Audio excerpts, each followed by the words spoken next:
I'm not a big fan of the ancient astronaut hypothesis. I truly have nothing against aliens, and you know, I'm. This is good because there might be a couple. I'm convinced that the universe is filled with life. That I can't see any other reason for it. It's a giant theater for the experience of life. But do I need to propose an interstellar spacefaring civilization which had mastered the technology to cross interstellar space and to come to the Earth? Do I need them in order to explain the pyramids? No, I don't. What I need is to revise my understanding of the prehistory of the Earth. That we've always had the capacity to do these things. We don't. In a way, the thing that annoys me about the whole alien argument is, first of all, it's extremely materialist. It reduces everything to matter, and secondly, it projects us onto them, onto the outside. So you take sort of 1970s NASA technology and apply that to the aliens. So the absurd notions that Nazca lines were landing strips for aliens. Well, what's absurd about that notion is that if you can cross interstellar space, you don't need a landing strip. You absolutely don't need a landing strip. So and there's so many examples like that. So I find it an impoverished idea, which is lacking in any depth. Oh, here's a mystery. Aliens did it. Oh, right. Here's another mystery. Aliens did that as well. It's too easy. It's too simple.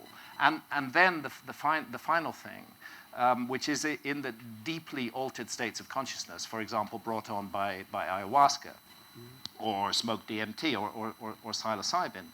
We do meet entities and intelligences. And the very first people to dismiss that as having anything to do with the ancient alien idea are the ancient astronaut theorists themselves. Because they don't want it to be anything to do with consciousness. That's too woo-woo for them. They're almost more materialist than the most materialist members of the mainstream.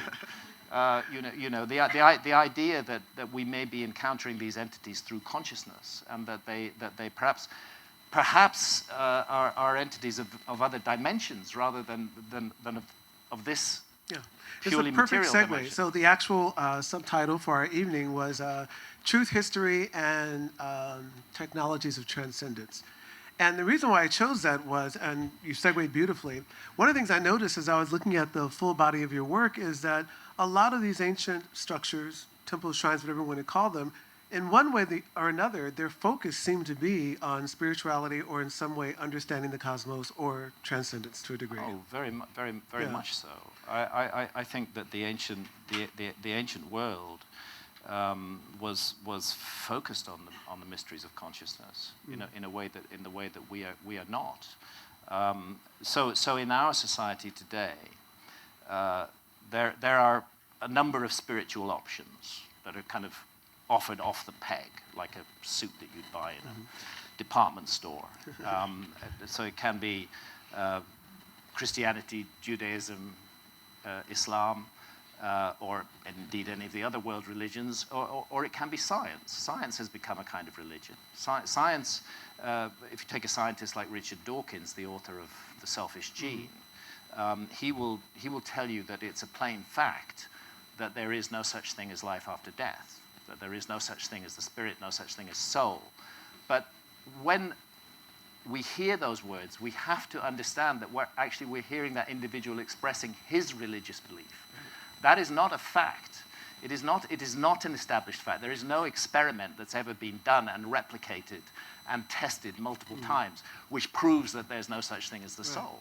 So when scientists say that there is no soul, there is no life after death, there is no mystery, they are behaving like religious figures. And they're contradicting the scientific method itself. I believe so, yeah. But that's one of the options. So our society offers us either materialist reductionism, which says there's no meaning or purpose to life. It's completely empty. We're biological and chemical accidents. Or it offers us a set of rigid, solidified religions, which tell us, if you do this, you'll go to heaven. If you do that, you'll go to hell. And really simplify and narrow everything down. And in both cases, whether it's science or whether it's the established mainstream religions, they're asking us to take it on trust. Take it on trust. previous generations said it was so, so it must be so. And I think that's actually most unhelpful for the human creature. Absolutely. And so let's go out on a limb for a minute. So what is the other possibility? Well, the other possibility, which personally I find intriguing, and which you get just a little glimpse into with DMT, is that I think Terence McKenna put it better than anybody else. You know, we're trapped in some kind of game. There's some kind of project going on here. Yeah. That you see, it's the default position of our society that consciousness is what they call an epiphenomenon of brain activity. It all arises from matter. Yeah. And that therefore it's secondary to matter, and matter is primary. But what about if it's the other way around? What about if consciousness is primary? And what about if consciousness is fundamentally non-physical?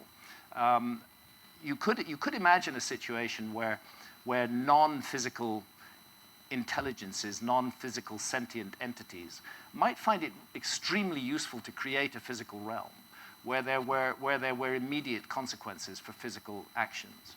Yeah. It could be a great place to learn stuff. You know, you would learn from your mistakes. You would manifest in a human body, and you wouldn't know the game anymore. What an amazing opportunity to learn and to grow and to develop, and to also face the consequences of your own actions. So I suppose that's the way I look at it, that we're living in this amazing theater of experience, and that we are consciousness incarnated in matter, but that we cannot be reduced to matter. And that's my belief system. I can't prove that either. I just think that kind of makes sense to me. Sign me up. Consciousness. I heard you speak about this idea of a war on consciousness. Yeah. And a lot of people hear that as confrontational and maybe even conspiracy theory. But if you're in this room, you probably know that that's a real thing. And I just want your opinion on that. And from the context of, is this quote unquote war on consciousness just the byproduct of maybe ignorance, or do you think this is actually a calculated choice? I think it's a calculated choice. I think some extremely clever people thought it through, and figured out what needed to be done to control very large numbers of people in a huge technological environment. And I think the war on drugs was created for that reason, because once a society buys into the war on drugs, what it's actually buying into is it's saying, it's all right. In fact, it's a good thing for the government to be able to intervene and interfere in your inner states, you know, your body, your health, your consciousness. That somehow the war on drugs legitimizes the government having the keys to your consciousness. And dare you think a thought or have an experience that is outside of what is officially sanctioned, and they will send you to prison. They will actually take away your liberty in order to do that. You have not done any harm to another human being. You simply explored and experienced yourself. You may have benefited from it, or you may not, but it was your choice as an adult. And yet we live in a society that says for doing that, you can be sent to prison. And this was always cast in terms of the government wants to look after you. It wants to help you. It's all complete and utter bullshit. They have no right, governments have absolutely no right to enter the inner sanctum of an individual's consciousness. And I've said this many times, we already have rules, we already have laws that deal with people who treat other people badly. If somebody takes a substance and goes out and treats another person badly, there are already rules that cover that. We don't need rules that say, and you cannot take that substance. So it is a war on consciousness, and the hypocrisy that's obvious in it is that our society does endorse and does encourage quite a number of consciousness-altering substances. But what all these consciousness-altering substances have in common is that they don't lead us to question the existing order. It's dumb you down. They dumb you down, or they may, in a certain way, make you even more efficient in the existing system. So, well, coffee. for example, is a consciousness-altering drug, without any doubt. But it wakes you up and it makes you a bit more alert and probably more functional at your desk. Alcohol is a consciousness-altering drug. It doesn't make you more efficient at your desk, but it gives you a little holiday from that everyday grind. And for that reason, but it doesn't lead you to ask questions. I don't meet many habitual drinkers who are asking fundamental questions about the nature of society. Not usually drunk. That's not normally what happens. They're saying, I love you, man. Whereas if it's psychedelics or cannabis, you'll find quite a different spectrum. You'll find that people are asking fundamental questions about society, and our society doesn't want free thinkers.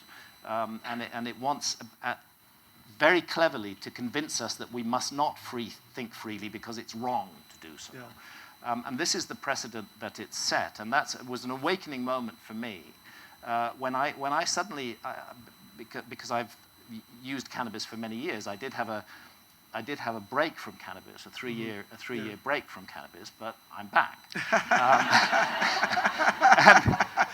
And I just it suddenly came home to me.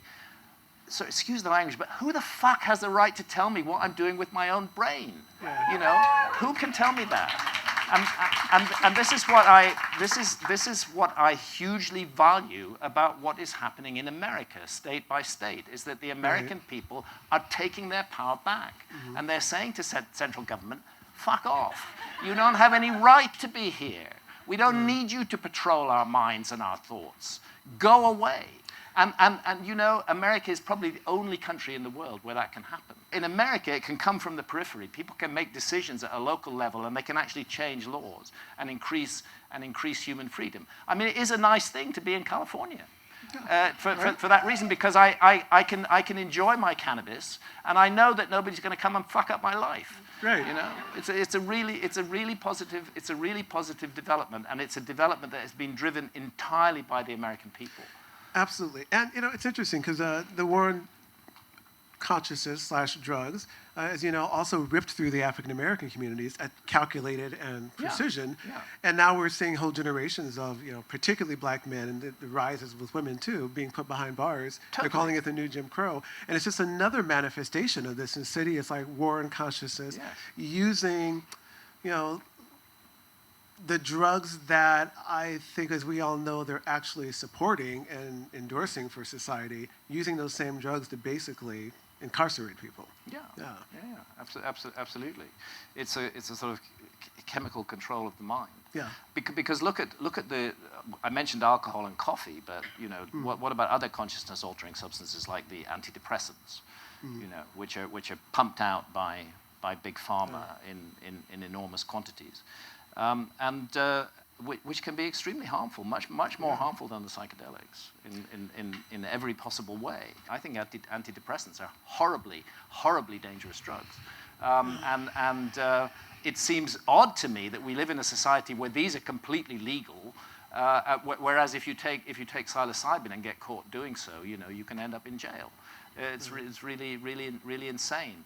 We have these trusted plant medicines that have been in human culture for thousands and thousands of years, which have nourished the spiritual side of humanity for thousands and thousands of years, which many ancient cultures developed methods and techniques for dealing with and managing the powerful effects of these substances. And we have chosen as a culture just to cut ourselves off from that completely. And that, I think, is a very dangerous idea. First of all, dangerous idea in terms of the war on drugs, because what it's done is, as I said, it's allowed government to hold the keys to our consciousness. Secondly, it has authorized the building up of huge armed bureaucracies, enormous bureaucracies with guns, who claim the right to do that in order to stop us taking drugs. And somehow the propaganda around this is so effective that a great many people, millions of people, buy into it and accept it, that that's a normal thing to do. And it's not a normal thing to do, and you're completely right. It discriminates specifically against certain ethnic groups, and it's used for that. And which is fascinating because most people of color have certainly a roots in shamanism to some degree. You know, it wasn't called that at the time. And plant medicines were a big part of the culture. And with the colonization and homogenization, you know, of Western culture, which we really call capitalism, I would say from my own experience, you know, being an African American and advocating for ayahuasca, most Black people that I meet, not all, that is just like the wildest, craziest voodoo shit, right? And taboo, right? Yeah. But I understand the reason why is because ayahuasca, peyote, all the plant medicines are, by a lot of indigenous people in the West, not in other parts of the world, are grouped into the category of drugs, and drugs have torn their communities apart, right? Yeah, so I realize that's one of the reasons. That's another clever thing about the war on drugs. Yes, is that it suggests that all drugs are somehow the same, right? Which is not the case. Which is not the case at all. I mean, I have yet to meet a single human being on this planet who's addicted to ayahuasca. You know. Quite the contrary. Exactly. Quite the contrary. You really got to brace yourself to have that experience. It's like exert will in order to do it. You know that it's going to be useful to you in some way, and that therefore it's worth going through the diarrhea and the vomiting and the etc. As part of it. So to lump that together with something like heroin or cocaine is completely absurd, and also forgets all of the very, very positive aspects of ayahuasca. But let's talk about ayahuasca. Together with other drugs is one way of minimizing that potential. I would like to know, and I'm sure a lot of people do, what was your introduction to ayahuasca and what was the impact that it had for you? By the way, we got the foreground, we got the ayahuasca vine. The ayahuasca vine. The ayahuasca vine. This is very clever technology. Right. It's really brilliant technology, because the ayahuasca brew, as I'm sure many in this room know, is made of a mixture of this vine and the leaves from a particular bush, which they call chacruna in the Amazon. The botanical name is Psychotria viridis. And the leaves from the bush contain DMT, contain dimethyltryptamine. But you could take hundreds of those leaves and boil them up with water, and you could drink all of that, and it wouldn't have any psychoactive effect at all, despite the fact that the leaves are full of DMT. And the reason for that is an enzyme in the gut called monoamine oxidase, which switches off DMT on contact. And that's why most people in the West who experience DMT experience it by vaping it or smoking it, because it bypasses the gut. This is the other way to bypass the gut, because this contains a monoamine oxidase inhibitor. And that's the really clever thing. Keep this in mind. There's 150,000 different species of plants and trees in the Amazon. They take 2 of them. They find 2 of them, which neither one is effective on its own. But you put them together, and you have this magical brew. You know, that is an amazing scientific achievement. And I know when anthropologists ask early on, how did you guys know to combine these plants? And apparently all the different tribes said the plants told us. The plants told us, absolutely. The plants told us what to do, and that's why they regard plants as teachers, because there are DMT snuffs in the Amazon. You know, people snort it up the nose and get an instant effect. And I would suggest it was in that state that they were then given the teaching about ayahuasca. That do you want to expand this experience? Because one of the things with snorted or vaped or smoked DMT is it's incredibly fast. It's 10, 12 minutes at the most, in and out. And it's utterly overwhelming in terms of the full-on experience. It's very difficult to recall it, and maybe you're processing it subconsciously, but quite difficult to process it as well. Yeah, I tend to think DMT is like, you know, getting a lifting of the veil. Ayahuasca is like, I'm going to lift the veil and invite you in. Yeah, exactly. Yeah, walk around and explore. The DMT lifts the veil, but it doesn't explain anything to you. Right. It's like, here you go. Whereas ayahuasca gives you a journey that typically lasts 4 or 5 hours and allows time to work with the experience and integrate it. Anyway, to get to your question, I am by background and by training a journalist, and my view has always been that I'm a reporter, and as a reporter, it would be irresponsible of me to write a book that fundamentally focused on psychedelics, and particularly on psychedelics like ayahuasca, without taking it myself. I needed to know what this was about. Let me explain to you how I got there. Yeah. In 2002, I published a book called Underworld. And that book was, I thought, the last book I would write on the subject of a lost civilization. Because my wife Santa and I spent 7 years scuba diving on the continental shelves looking at underwater structures, and I felt that I had really walked the walk or dived the dive, Fingerprints of the Gods, you know, all of these books, and I thought, I'm done. I'm done with lost civilizations. I've said the last word I have to say on the subject, and I'm out of here. And I was looking for something else to do, something else that I was interested in, and I'd always been interested in human origins. So I thought, well, I'll take a look at human origins and see what comes from that. And then I find that for a very large part of the human origins story is unfortunately incredibly dull. It's with entities that look a bit like us, but they're not doing really interesting stuff. Right. They're frankly very boring. And then really rather suddenly, and it's around about 100,000 years ago, it's as though a light goes on in the human brain all over the world. And that light is accompanied by symbolism and art. And you see it particularly strongly in the cave art of for example, Europe or South America or Africa, and the engravings on rocks, so petroglyphs and painted art. And there's a mystery about this painted art, because all over the world, whether you're in Australia, whether you're in Africa, whether you're in Latin America, all over the world, the art is incredibly similar, this so-called Stone Age art. And it contains geometric patterns, and it contains images of entities that have, typically, they're a mixture of human and animal forms. There's a technical term for that, which is therianthrope, which is, therion means wild beast, and anthropos means man. So the beast-human combinations.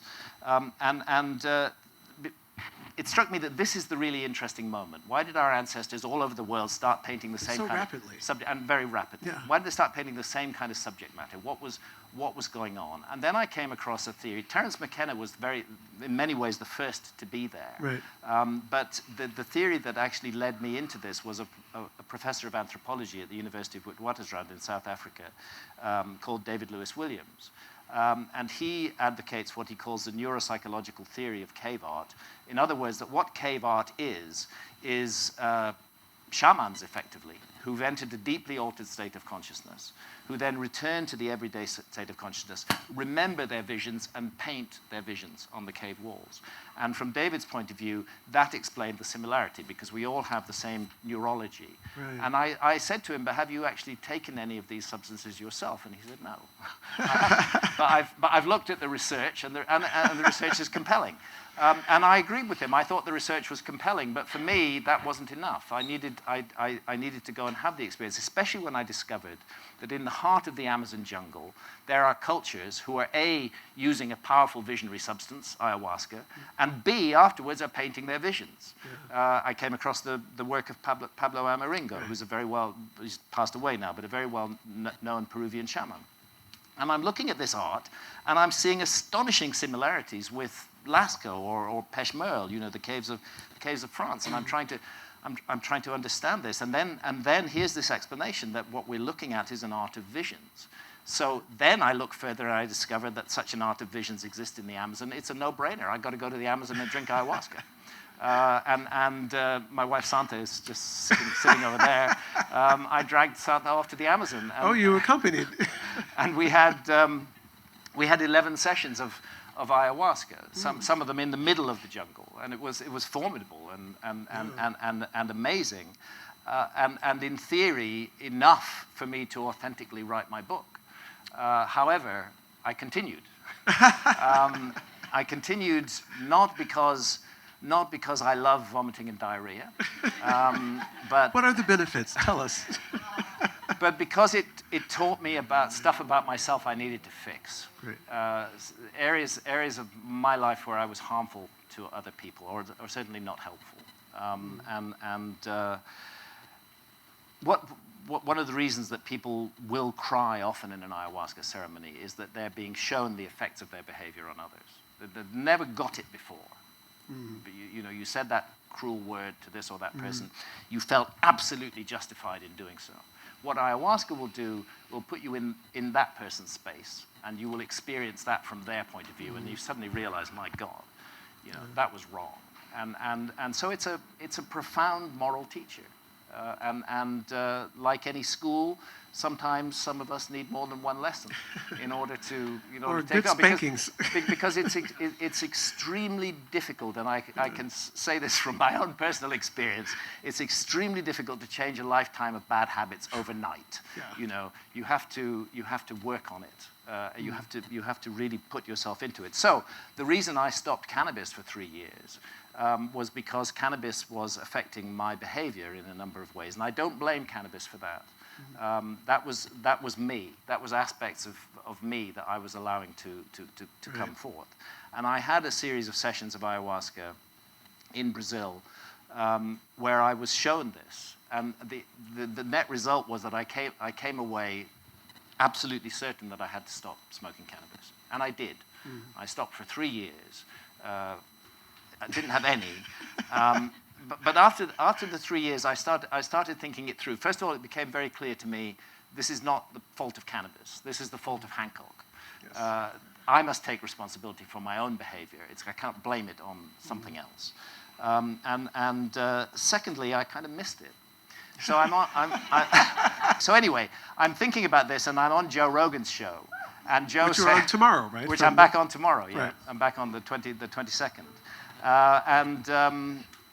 Joe asked me, because he knew about my background in cannabis, and he said, how are you going with giving up the cannabis? And I said, well, it's three years now, and I'm just beginning to wonder whether it's time to put my feet back in the water. So Joe says, why don't you start now? And pulls out a joint. Yeah. How many people saw that episode? So we smoke the joint. One thing I can say is that when you've had 3 years off cannabis, your tolerance goes way down. I gotta say, this is a big question. I remember watching that, right? And all I could think about was, how is he gonna function for the rest of this interview? I know. Was it challenging? It was extremely challenging, yeah. It was extremely challenging. You know the tendency where you find yourself launched on a long sentence, and by the time you got to the end of the sentence, you forgot what the beginning was, or actually why you're saying it. That sort of thing. After that, I thought, well, I'm going to have a bit of cannabis back in my life, but I'm going to adjust my relationship to it. If I find that I'm becoming super paranoid and suspicious of other people all the time, constantly, which is what it made me. I lived in a state of conscious suspicion. If that happens, then maybe I need to stop this again. But you use the word relationship, and something we share a lot about in our I.AM.LIFE community, that's our organization, is this concept we get from indigenous people, right relationship. Right? And it's in that context that I am definitely an advocate for the legalization of all plant medicines. Absolutely. Right? And the only reason we are not in right relationship with plant medicines is because they've been held from us, right? Absolutely. Yeah. And so cannabis, as you know, and all we've of them lost have the wisdom and traditions that surround the use of those medicines. Exactly. Yeah, because they all have this dual edge. Yeah. And the thing is, you don't go to most indigenous, like you said, you don't find people addicted to ayahuasca. No. I want to talk a little about that, because ayahuasca is becoming more and more popular exponentially. Right? It is becoming more and more popular exponentially, and I think that's because of a sense in our society. There's a growing awakening of consciousness in our society, and I think more and more people are aware that something's missing and that something's wrong, and ayahuasca is seen as a way to perhaps readjust the balance. I think it's quite fascinating, actually, when we bear in mind that, this is a vine that comes from the Amazon jungle. What it's done is, just at the time when it was most desperately needed, in the last 20 or 30 years, this vine has come out of the jungle and it's began to spread all around the world. And it is offering teachings. And those teachings are benign. Those teachings are, the fundamental teaching of ayahuasca is love. Yeah. That is what it's all about. There's no hatred in ayahuasca. It's all about love. and living a life that is centered upon love, and that is centered also upon spirit. And those are precisely what's missing and what's lacking in the society that we've created today. So, you know, if we are to continue forward as a civilization and as a species, then we need to reintegrate with spirit, and we need to find a way to live with love, rather than with hatred and fear and suspicion. And unfortunately, there's a miasma of hatred and fear and suspicion being spread in the world right now. Totalitarianism, which is really disturbing, is on the rise, apparently. Very much so, yeah. Which is, it coincides with this war on consciousness. And as you brought up, the thing that's so fascinating is right at this time period, ayahuasca, humbly from the Amazon, people drink it, and the cross-cultural experience is that the planet is speaking to them. Yes. Like you're actually in communication with Gaia. You're communicating with the planet. I don't think it's an accident that many people, and this is very common knowledge in the Amazon, that many people experience a personality in ayahuasca. And for me, that personality, the only way I can describe her is a goddess. I am in the presence of a goddess. And when I said that on my banned TED Talk, that's what got me banned. Oh, right. You know? How dare he suggest that there's any such thing as goddesses? Yeah. You know, and I think it's because you actually used the phrase Mama Ayahuasca. Mother Ayahuasca. Personifying it as a being and feminine. But that is the way it is experienced by most people. Absolutely. And she can take the form of a human woman. She can appear as a jaguar. She can appear as a giant serpent. There are many different forms. But whatever form she appears in, the teaching is stern but clear. You know, you need to live with love. You need to live with authenticity. You need to live with truth. And if you don't do that, I'm going to give you a really bad journey. Absolutely. So these plant medicines in combination with appropriate ceremony is an indigenous technology. It's absolutely an which goes back technology. to this idea of technologies of transcendence. It seems like a lot of these structures and societies that you've written about understood that. They knew the value of the importance of doing the daily earth thing, but maintaining the connection, you know, with the cosmos and with the community. cosmos and with spirit. And often the cosmos, or even just the sky, is used very cleverly, symbolically, to represent spirit as well. So, for example, the Great Pyramid of Giza, which is, you know, at one level a giant physical construction. It's 481 feet high. It weighs 6 million tons. It's got a footprint of 13 acres. It's almost perfectly aligned to true north, south, east, and west. And the ludicrous tale we are told by archaeologists, even though no burial has ever been found inside the Great Pyramid, the ludicrous tale we're told by archaeologists is that this incredible monument was created to gratify the ego of a specific pharaoh. Right. Well, did he need effects within the pyramid to gratify his ego? I don't think so. I think what the pyramid is it's an engine for enhancing consciousness, and even to this day it's still working. Once you even stripped of the whole context of ancient Egypt, that beacon is still sitting there pulsing out its message. Wow. And it's drawing its initiates towards it from all over the world. And it's very rare these days to have the opportunity to be alone or in a very small group inside the Great Pyramid. But I can tell you, when that does happen, it is transformative. Wow. It is unbelievable. So I think we are looking at concrete evidence of another technology of transcendence. Exactly. In the form of the Great Pyramid. That we can. The objective is to get the human creature out of a rigid, narrow state of mind. Right. This is not helpful to us to be locked in a narrow frame. We need to be able to open out, and in order to do that, we cannot confine ourselves to just one state of consciousness. We have to have access to the full range of states of consciousness that are available to us, and I think by focusing over monopolistically on the alert problem-solving state of consciousness, our society has brought us into great danger. And an example I often give is, if you look at how the ancient world regarded dreams, okay? In the ancient world, dreaming was regarded as a route to true knowledge, that it was a way of accessing veridical information that could be of immense value to the community, to the group.